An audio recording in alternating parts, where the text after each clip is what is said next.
हरि ओम हरि ओम हरि ओम। ॐ भद्रं कर्णेभिः शृणुयाम देवाः, भद्रं पश्येमाक्षभिर्यजत्राः, स्थिरैरङ्गैस्तुष्ट्वाग्निशस्त्रनोभिर्दशमहि देवहितं यदायुः। ओम शांति शांति शांति। कुर्सी है ना, उसको लाकर मांडुक्य का स्वाध्याय हम लोग कर रहे हैं। मूल मांडुक्य उपनिषद का पहले करेंगे और फिर जो है हम भाष्यों के साथ करेंगे, फिर कारिका करेंगे। तो मूल मांडुक्य डेली हम लोग पाठ कर रहे हैं। तो जब मूल मांडुक्य का पदार्थ समाप्त होगा तो आप लोगों की परीक्षा हम लेंगे।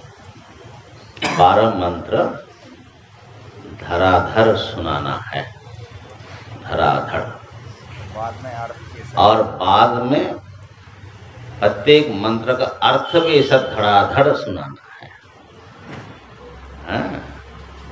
एक काम होना ही चाहिए। जिंदगी में बहुत कुछ पढ़े हैं और पढ़ेंगे, कुछ याद रहेगी, कुछ नहीं रहेगी। याद कम रहेगी, भूल ज्यादा जाएंगे। ये सब तथ्य है। तो कम से कम जब बूढ़े होएंगे ना, तो आप याद करेंगे कि गुरुजी ने जबरदस्ती हमको मांडुक्य याद कराया था और उनके अर्थ का भी पदार्थ का ज्ञान कराया था। तो इसलिए इस पर माने आप लोग थोड़ा प्रेम से और कंठस्थ हो जाए, ऐसे ढंग से मूल मंत्रों का अध्ययन करना। हम लोग दूसरे मंत्र के अर्थ चिंतन कर रहे थे।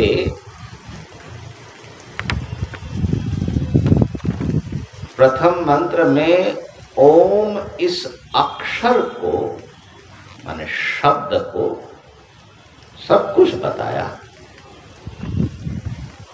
चाहे 3 काल के भीतर जो कार्य जगत है वो हो, या उससे अतीत जो कारण तत्व या अधिष्ठान तत्व ब्रह्म है वो हो। सब के सब ओंकार है, माने ओंकार ही सब रूप में आया है या ओंकार सब रूप में दिख रहे हैं। अब ये ओम एक शब्द सब रूप में कैसे आया? ओम हम बोले, आपने सुना, बात खत्म हो गई। ये तो सब वस्तु नहीं हो सकता, ये शंका होती है। उसका उत्तर हम लोग ढूंढेंगे, लेकिन एक संकेत हमने किया कि यदि समस्त वस्तु का जो कारण है, मूल कारण, उपादान कारण, वो कारण यदि ओम है, शब्द है, कारण रूप में जो शब्द है, वो कारण यदि शब्दात्मक हो जाए तो सब कुछ शब्दात्मक हो जाएगा। जैसे मिट्टी के बनाए हुए सारे बर्तन मृण मात्र ही होता है, ऐसे ही ओंकार यदि कारण रूप में कोई ओंकार हम समझे, कारण रूप में उसका, तो ओंकार सब कुछ हो सकता है।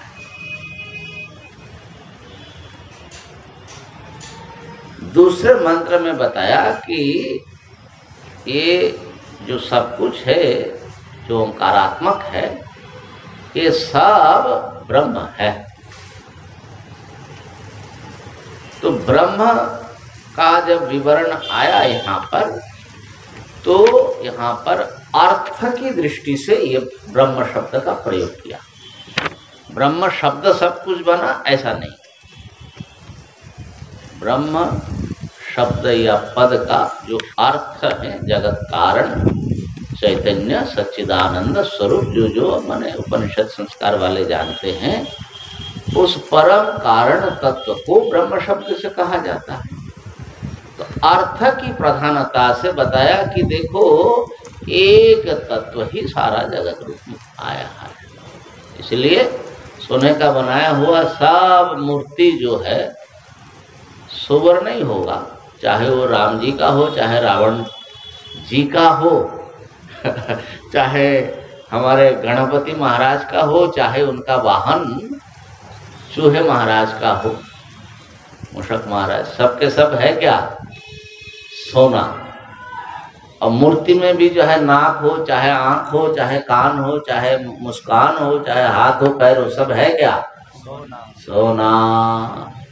ऐसे ही वेदांत की निष्ठा है कि एक तत्व जो है, धातु, जिसको हम लोग सच्चित आनंद शब्द से कहते हैं, वही धातु भी सब सारा जगत रूप में आया हुआ है। एकमेव अद्वितीयम। ठीक है ना? तो ये निष्ठा तो कुछ कुछ अब विज्ञान की भी बनी रही है। एक ही ऊर्जा, एनर्जी सब रूप में आई है। ये तो बहुत सालों से, बचपन से हम लोग पढ़ रहे इस बात को, माने, और खास करके जब से आइंस्टाइन ने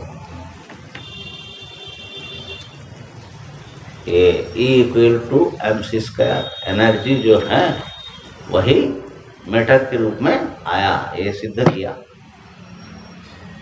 तो एनर्जी मैटर सब एकाकार हो गया, एकमेव। वही रूपांतर हो करके कभी मैटर के रूप में, कभी किसी ऊर्जा के रूप में दिखता है। बात तो सिद्ध हो जाती है।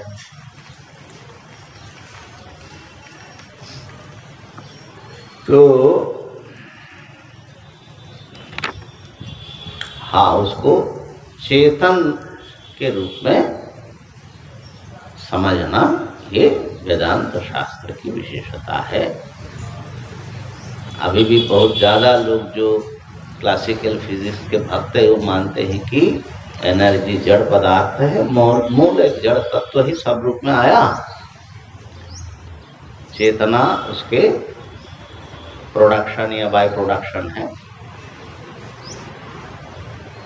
पर विज्ञान के भी भीतर दूसरा स्वर सुनाई पड़ता है। क्वांटम फिजिक्स में ये आता है कि जो ऑब्जर्वर है, देखने वाला, ऑब्जर्वर का ऑब्जर्वेशन, वो जो वस्तु है उसको खाली देखता नहीं है, वस्तु के गढ़ने में भी उसकी भूमिका है। इसलिए प्योर ऑब्जेक्टिव रियलिटी शायद न हो। ये सब बातें यहाँ विस्तार करने की कोई आवश्यकता नहीं है। माने चेतन घुस चुका है, दृष्टा दृश्य के भीतर घुस चुका है, ये हम कहना चाह रहे हैं। माने विज्ञान में, हमारे भीतर तो कभी से घुसा हुआ है, विज्ञान में भी जो है अभी तक दृष्टा को ये लोग हिसाब में लेते ही नहीं थे कि देखने वाला की भी कोई भूमिका है, चेतन की भी भूमिका है। पूरा ऑब्जेक्टिव, माने सब्जेक्ट लेस ऑब्जेक्टिव सारा वर्णन है, सारी विद्या है। लेकिन अब जो है वो सब्जेक्ट बोल रहा है कि भाई मैं पढ़ रहा हूँ, मैं समझ रहा हूँ, सब मुझे भी घुसा उसके भीतर तो खैर, तो एक चेतन तत्व ये सारे विश्व के रूप में है, ये तो वेदांत में माने श्रुति युक्ति अनुभूति से सिद्ध वस्तु है। यही बात अगर मांडुक्य उपनिषद भी करता है तो अन्य उपनिषदों से उसका कोई वैशिष्ट्य सिद्ध नहीं होगा। लेकिन मांडुक्य ने बात तो यही किया, लेकिन अनूठे ढंग से किया। मांडुक्य ने कहा कि ओंकार ये जो शब्द है, ब्रह्म का जो वाचक शब्द है, वाचक, वो शब्द सब कुछ बना है और वो ब्रह्म का स्वरूप भी शब्दात्मक ही है। ब्रह्म ओंकार से अभिन्न नहीं है, ओम ही ब्रह्म है और ओम ही सब कुछ है। शब्द की दृष्टि से बोल रहे हैं। ये जो है जल्दी खोपड़ी में घुसेगा नहीं, लेकिन घुसाना पड़ेगा, समझे ना। अब बहुत लोग जो है ओंकार कैसे सर्वात्मक है, ये दूसरे मंत्र में पता है ना, सर्वम है तत् ब्रह्म अयम आत्मा ब्रह्म। ये बोल भाष्यकार कह रहे कि अभिधेय की प्रधानता से, अभिधेय माने वाच्य अर्थ की प्रधानता से ये वर्णन है। दूसरा मंत्र खाली दूसरा नहीं, दूसरे से लेकर के सप्तम मंत्र तक, क्योंकि आत्मा को चतुष्पाद बताया है इस मंत्र में ना, और चारों पादों का वर्णन देंगे 4 मंत्र में, 3, 4, 5, 6, 7 तक 5 मंत्र। ये अर्थ की प्रधानता से वर्णन हुआ। अभी उस पर हम आएंगे। और फिर 8वें मंत्र में क्या किया जाकर के, वो अर्थ और शब्द को दोनों तरफ से एकाकार कर दिया। पादा मात्रा, मात्रा से पादा। जो ओंकार है वो आत्मा है, जो आत्मा है वो ओंकार है, दोनों का अभेद कर दिया। और उस अभेद को स्थापित करने के लिए अकार उकार मकार फिर 3 मात्रा विभाग करके पादों का मात्राओं का ऐक्य स्थापित करके 12वें मंत्र में अखंड सत्ता में पहुंचा दिया। तो ज्यादातर जो अध्ययन है या प्रवचन है या व्याख्यान जो ग्रंथ मिलता है, आकर्षण पूरा जो है अर्थ ले जाता है। अर्थ प्रधानता से जो वर्णन है उन्हीं में सारा जोर लगा देते सब लोग। अभी तक हमारे दृष्टि में कोई ऐसा ग्रंथ आया नहीं जो शब्दों के ऊपर फोकस करे। भाई 3 अवस्था है, जागृत स्वप्न सुषुप्ति, तुरीय है, और इसका थोड़ा और ज्यादा बेष्टि समष्टि में ले लो, बस हो गया काम।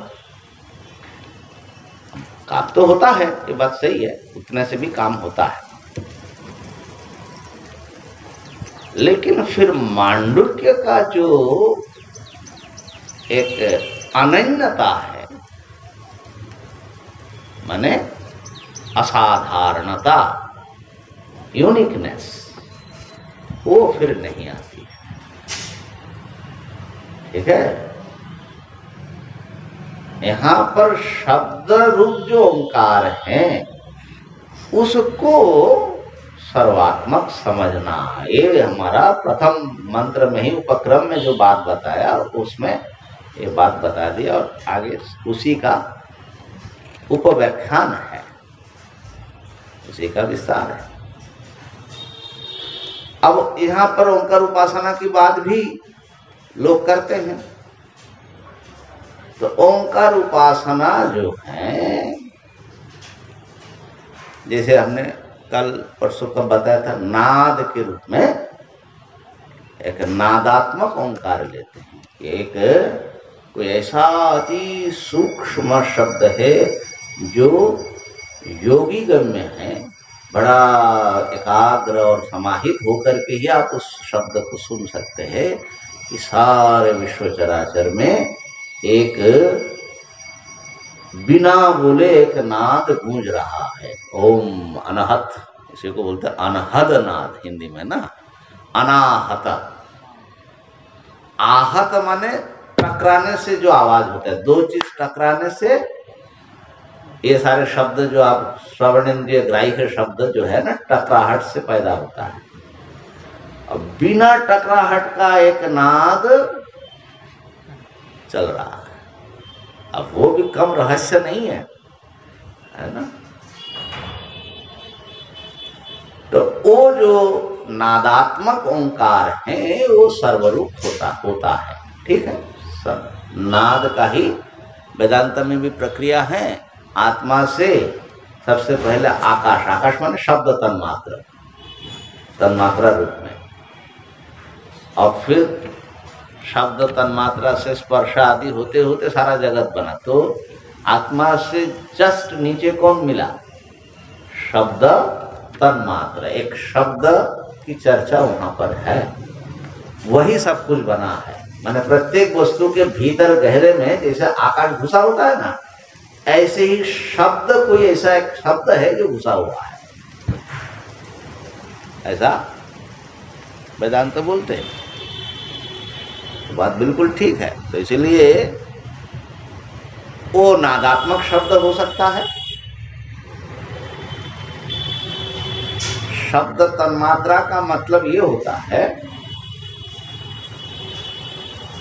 शब्दों, हम लोग जो शब्द करते हैं सुनते हैं, सब भिन्न भिन्न शब्द हैं। ये सब विशेष शब्द हैं।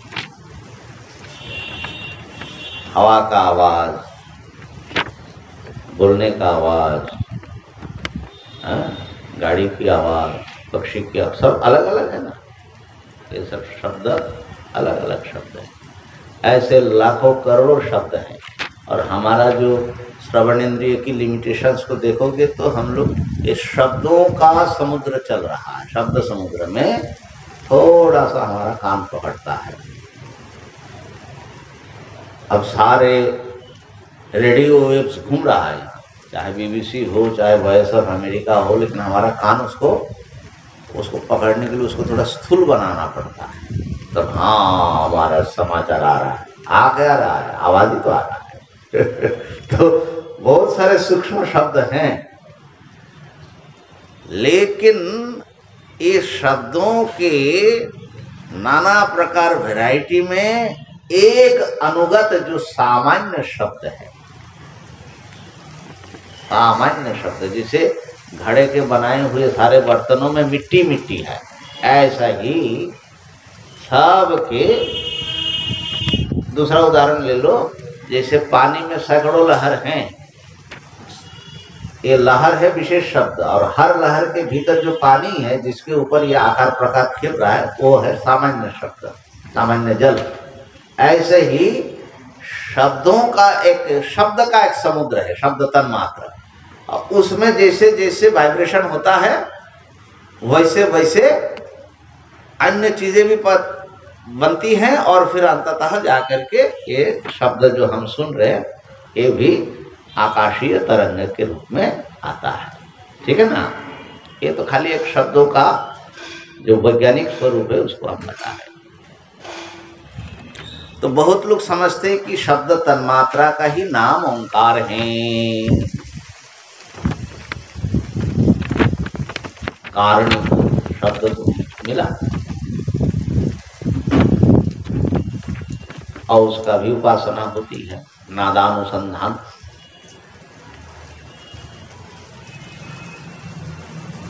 लेकिन मांडुक्य में इस दृष्टिकोण से ओंकार का वर्णन या अनुसंधान नहीं है।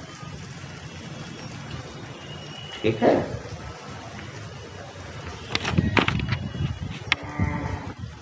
दो और दृष्टि है उपनिषदों में ओंकार उपासना की। और भी कई दृष्टि है, जब हम लोग भाष्य पढ़ेंगे तब। लेकिन ऐसे साधना में जो हम लोग उपयोग करते हैं, ओम ये शब्द जो है, इस शब्द को भगवान का, ब्रह्म का नाम मान करके, वाचक मान करके हम ब्रह्म को बड़े प्रेम से पुकार सकते भगवान को। ओम ओम ओम, जैसे नाम जप होता है ना, तो इसको बोलते हैं वाचक उपासना। क्या बोलते हैं? वाचक। तस्य वाचकः प्रणवः।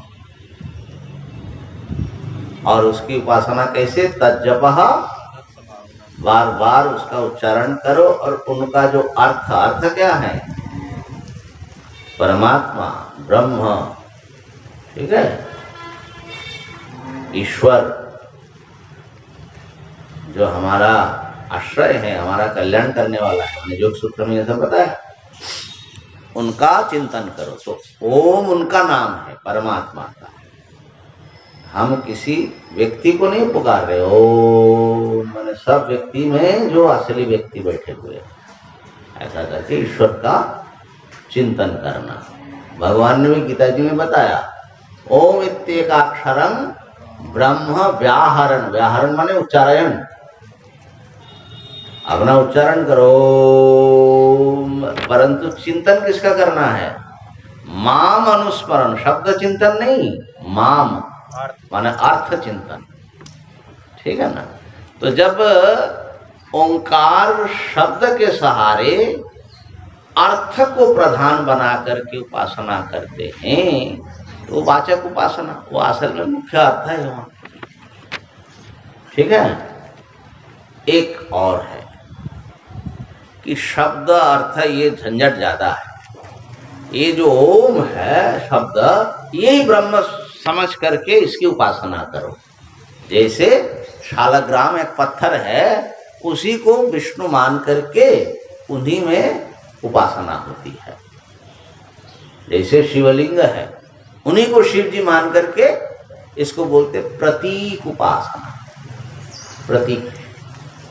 तो ओम यही ब्रह्म है बस, और कुछ अधिक आपको ब्रह्म माने वही जो ईश्वर है, ये ओम ईश्वर है महाराज, यही परमात्मा है। ओम ओम ओम। अब इसको यहाँ पर शब्द की प्रधानता है, अर्थ उसके साथ जुड़ा है, लेकिन शब्द प्रधान है। प्रतीक में जो सामने होता है वो मुख्य होता है, और जो प्रतीक से भिन्न उपासना है, सामने एक वस्तु है और जिसका चिंतन कर रहे हैं वो मुख्य होता है। जैसे किसी का फोटो आपने सामने रखा, सामने रख करके फोटो वाले का चिंतन कर रहे हैं, तो फोटो गौण वो मुख्य। लेकिन इसी फोटो को ही व्यक्ति समझ करके उसी से बात कर रहे हैं, उसी को खिला पिला रहे हैं, उसी को माला पहना रहे, तो फिर व्यक्ति इस फोटो के साथ एकदम एकाकार हो जाता है। तो इस प्रकार से भी ओंकार उपासना होती है, प्रतीक रूप में, वाचक रूप में, ठीक है ना। और भी कुछ है, लेकिन यहाँ पर न तो वाचक के रूप में ओंकार उपासना की बात आई, न प्रतीक के रूप में ओंकार उपासना की बात आई, बल्कि ओम ये अक्षर सब कुछ है, इस प्रकार से समझना की बात आई और उपासना की बात भी आई, दोनों है यहाँ पर। यहाँ पर मांडुक्य के ऋषि ने बताया, जिस ढंग से बताया, तत्व विचार करने वाला साधक भी ओंकार का सहारा लेगा, ले सकता है। और उपासक जो होते हैं, जो तत्व विचार में समर्थ नहीं है, वो भी ओंकार के सहारे एक ब्रह्म की उपासना कर सकता है। इस बात को गौड़पादाचार्य जी ने बड़ा स्पष्ट कहा, आश्रमा हीन मध्यम उत्तम दृष्टय। आश्रमा हमारे साधक जो होते हैं, ओंकार के उपासक तीन होते हैं, एक मंद अधिकारी होता है, एक मध्यम अधिकारी होता है और उत्तम अधिकारी होता है। उत्तम अधिकारी विचार से काम करेगा और वो विवर्त रूप में देखेगा एक जगत असल में ब्रह्म से अतिरिक्त कुछ नहीं है, ओंकार से, ओंकार रूप ब्रह्म से अतिरिक्त कुछ नहीं है। लेकिन जो मंद मध्यम है वो किंचित भेद रख करके वो वास्तविक देख करके जगत को उस ढंग से आगे बढ़ेगा। तो खैर यहाँ पर जो ओंकार चिंतन है, मैं ये कहना चाह रहा हूं कि ये यूनिक है। जिस रूप से हम परिचित है उनसे बिल्कुल अलग यहाँ पर है भैया। ओम इस शब्द को सर्वात्मक समझना है और वो सर्वात्मक आत्मा ही है। तो क्या कह रहे, देखो दूसरा मंत्र का उच्चारण करो, सर्वम हेतद ब्रह्म अयम आत्मा ब्रह्म सोयम आत्मा चतुष्पाद।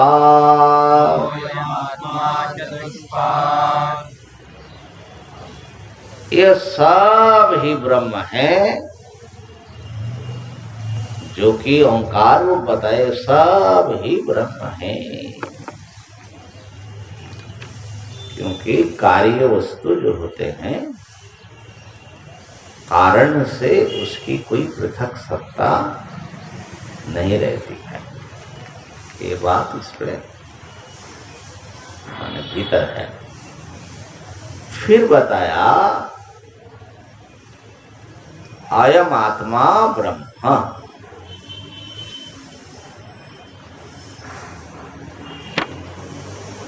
ये जो आत्मा है वो ब्रह्म है। अयम अपरोक्ष जो आत्मा है,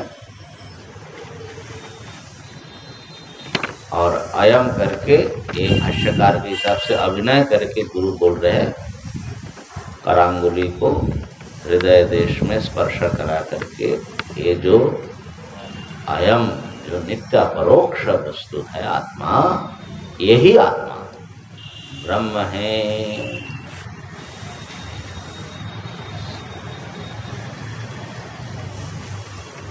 अब ये चूंकि आत्मा ब्रह्म है और यही ओंकार है, पहले बताया ओंकार सब कुछ है और सब के कारण रूप में जो ब्रह्म है वाचक, ओंकार का जो वाच्य है, तो वो भी ओंकार रूप है।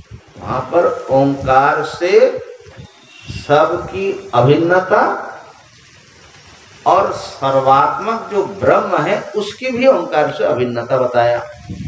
अब यहां पर क्या कर रहे हैं, सब की ब्रह्म से अभिन्नता। अब ब्रह्म कौन है? आत्मा ही है, आत्मा से अभिन्नता, ठीक है। अब सब की अभिन्नता कहने से ओंकार अलग रह जाएगा, वाचक शब्द नहीं, उसका भी इससे अभिन्नता। पकड़ में आई? पहले वाचक को रखा ओंकार, उस ओंकार से ये सारा वस्तु अभिन्न है, माने ओंकार ही सब कुछ है। तो ब्रह्म भी ओंकार है, ओंकार रूप है। ओंकार से भिन्न कोई ब्रह्म नहीं है। उसी बात को दूसरे ढंग से कहा, यहाँ अर्थ की प्रधानता से, जो ब्रह्म है ना, ये ब्रह्म सब कुछ है, ब्रह्म ही सब कुछ है। तो सब कुछ के भीतर ओंकार आएगा कि नहीं? शब्द आएगा।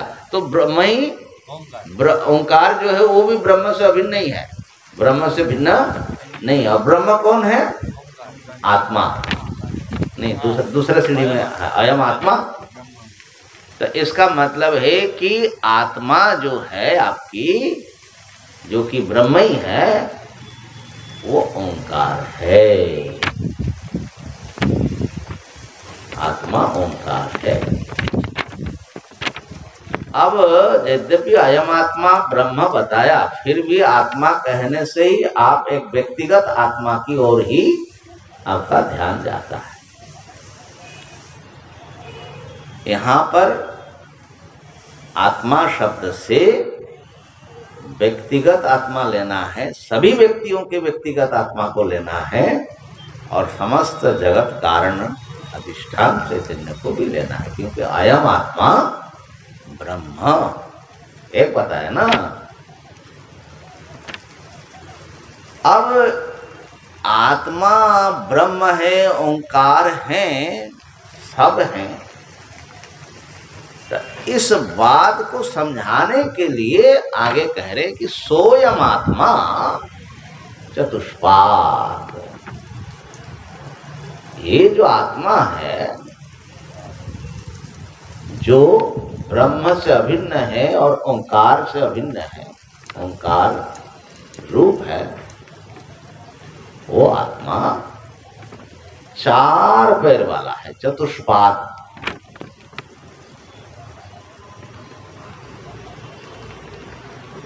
आत्मा चतुष्पाद है। इसका क्या मतलब हुआ? आत्मा का चार पैर है, चार विभाग आत्मा का। अभी जो चार किए हैं पूर्ण में वही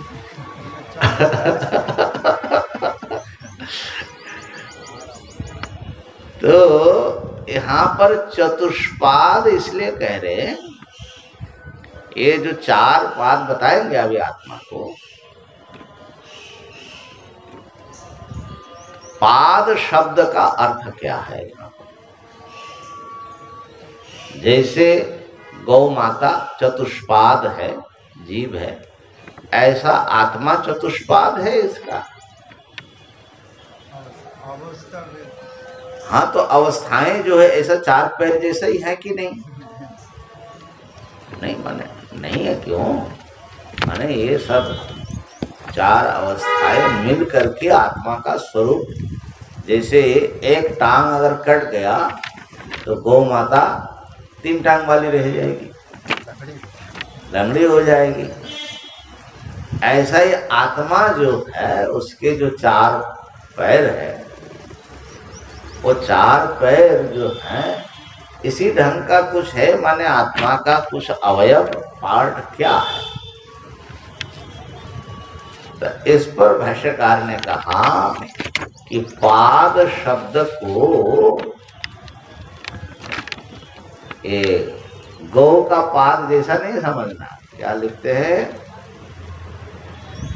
चतुष्पाद कार्षार्पणवत् न गौरिवत्। जो कार्षापण होता है, 1 रुपया, एकम रुपयकम, इस 1 रुपया का जैसे 4 पाद होता है, ऐसा आत्मा का 4 पाद है। गौरिव नहीं, गौ के 4 पैर जैसा नहीं। अब ये भी समझना बड़ा मुश्किल काम हो गया भाष्यकार ने। मैंने हम लोग की, अब हम लोग उनका जमाना और हमारा जमाने में तो फर्क है ना।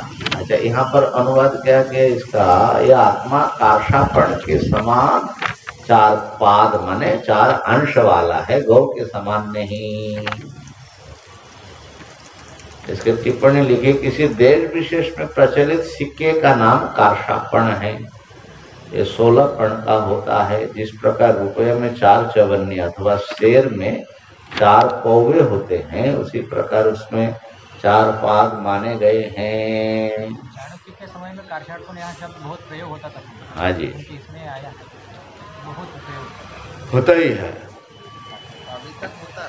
हाँ, कार्षापण तो नहीं, लेकिन जो एक पूरा सिक्का है हाँ, उसे 16 आना बोलते हैं। हाँ, 16 आना तो खैर मेरे ख्याल से सभी लोगों ने पढ़ा होगा, प्रयोग किया तो नहीं। क्या मतलब, इसे निचोड़ क्या निकला, क्या बताना चाह रहे? कार्षापणवत्, मुद्रा के 4 अंश जैसा। तो मुद्रा का 4 अंश हो और गौ माता का 4 पैर हो, क्या फर्क पड़ता है? हाँ अर्थ मतलब उसका क्या अर्थ आया ओंकार का? नहीं, आत्मा का 4 पैर। सिक्का जो है समझिए हाँ एक है, हाँ इसमें माने ये हम 4 कल्पना कर रहे हैं एक तरीके से, हाँ और यहाँ गाय के लिए प्रत्यक्ष स्थूल रूप में अलग अलग भेद दिख रहा है। अर्थात जो कार्षापण माने मुद्रा होती है, उसका जब 4 विभाग करना पड़ेगा, किसी को चौवानी देना है ना, तो क्या करोगे? 1 रुपया तो नहीं दोगे, तो इसका टुकड़ा एक करके उसको रखेंगे, उसके सदृश दूसरा अन्य कुछ ले लेंगे 16 आना। तो अन्य जो भी दोगे, मान लो 25 पैसे का सिक्का होता था, अभी तो शायद बंद हो गया होगा, तो उसको हम लोग 4 आना या 54 बोलते थे, ठीक है ना। तो आपने 25 पैसा दिया, तो और 4 व्यक्ति को आपने 1 रुपया दे करके कहा कि भाई ये 4 भाग कर लेना, तो वो लोग क्या करेंगे? आप ऐसी दुकान पे जाएंगे जहाँ 16 आना, तो जहाँ जो है 4 54 मिल जाए, तो 4 54 4 बांट लिया, तो क्या वो 4 54 एक कार्षापण का 4 टुकड़ा माना जाएगा? लेकिन 4 टुकड़ा मानना पड़ेगा, क्योंकि वो तो एक दिया, उसका 4 टुकड़ा हो गया, उस मूल्य के बराबर है। हाँ, माने काल्पनिक अंश है। ऐसा नहीं कि 4 54 जोड़ करके कोई 1 रुपया बना हो, उसका जो है हाँ नहीं है, है उसमें विकार संभव नहीं है। हाँ, माने कार्षापण जो होता है वो पूरा का पूरा एक रुपया ही है, वो जो है सो है ना, और उसमें कल्पना की जाती है कि इसका 1/4 ये है, 1/4 ये है, 1/4। ऐसे ही बोलते हैं कि जो आत्मा है वो पूरा का पूरा 1 रुपया ही है, इसलिए घबराओ नहीं, तुम्हारे आत्मा का 4 पैर नहीं निकलेगा। लेकिन ये जो आत्मा है, ये इनके 4 पैर अगर देख लेंगे आप, तो आत्मा को आप ठीक से समझ पाएंगे। और आत्मा का जो 4 पैर है महाराज, बहुत लंबा लंबा पैर है। माने आपने सुना होगा, भगवान जो है बामन बन के आए थे और बलि से कितना मांगा था? 3 पग भूमि मांगा था, 3 भूमि मांगा था, ठीक है। अब बलि बेचारा फंसा उसमें जाल में और बहुत समझाया कि भाई 3 से कुछ ज्यादा ले लो, तुम अपना कुटिया उटिया बनाने के लिए तपस्वी हो, ठीक है, त्यागी हो, लेकिन 3 पैर माने 3 पैर कैसा उनका? 1 2 3 कैसे भी होगा, माने 3 ही पैर पद भूमि चाहिए। ऐसे अब पैर भी छोटे छोटे हैं, ऐसे भी सोचे होंगे कि तो रहे तो माने मेरे ख्याल से वो 3 पग भूमि माने एक बायां यहाँ रख करके दायां यहाँ तक फैलाएंगे, एक फिर दूसरा फिर तीसरा, और ऐसे ही जो है स्क्वायर में 3 मांगा होगा, भाई इतने में हम बढ़ जाएंगे। तो बोली जब बहुत समझा, बोले नहीं नहीं हमको महाराज इतना ही बहुत है, ज्यादा लालच नहीं करना चाहिए।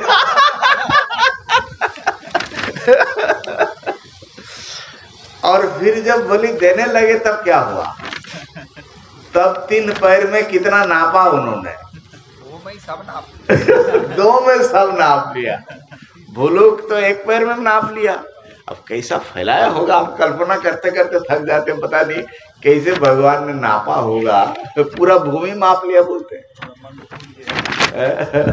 और दूसरा जो है वो दुलोक पर भी बलि का अधिकार था, स्वर्ग आदि में। अब दूसरा पैर ऐसा फैलाया कि वो पूरा बोलते हैं कि वो नाप लिया। यहाँ तक कि ब्रह्मांड फाड़ के भी चला जा रहा है, इतना बड़ा पैर है उनका। अब तीसरे के लिए तो कोई जगह ही नहीं बचा। जैसे तैसे बलि ने अपना सर दे करके महाराज, है ना। तो जैसे 3 पग में वामन भगवान विराट बन के सब कुछ नाप लिया, इसका मतलब क्या हुआ, उनके पग के बाहर और कुछ रहा है? उनके पग के बाहर खाली वही रह गए तो वो 3 पग और वो मिलाकर के कितना हुआ? 4 ठीक है। ऐसे ही महाराज आपका भी जो है इतने बढ़ के पैर है। उस समय में 5 आप आए हैं वामन बन के, माने जीव बन के लेकिन अभी जब पैर फैलाएंगे तो इतना फैलाएंगे कि कुछ बाहर बचेगा ही। ये सोयम आत्मा चतुष्पाद, अब कैसे फैलाएंगे भाई पैर? तो वही है कि व्यष्टि में जैसे जागृत, स्वप्न, सुषुप्ति 3 पाद और तीनों के अधिष्ठान या साक्षी, ये चौथा तुरीय। लेकिन यहाँ व्यष्टि की बात नहीं हो रही खाली, क्यों? क्योंकि यहाँ आत्मा को सब कुछ बताया। तुम यदि खाली अपना जागृत स्वप्न सुषुप्ति पकड़ते हो तो बहुत छोटे घेरे को ही पकड़ना होगा। नहीं, ये आत्मा का स्वरूप ऐसा है कि उनसे बाहर कुछ न बचे। तो इसलिए वो समष्टि जागृत, समष्टि स्वप्न, समष्टि सुषुप्ति और एकदम परिपूर्ण अधिष्ठान सत्ता, ऐसा 4 पैर आना पड़ेगा, है ना। उसकी चर्चा हम लोग कल करेंगे। ओम पूर्णमदः पूर्णमिदं पूर्णात् पूर्णमुदच्यते पूर्णस्य पूर्णमादाय पूर्णमेवावशिष्यते। ओम शांति शांति शांति।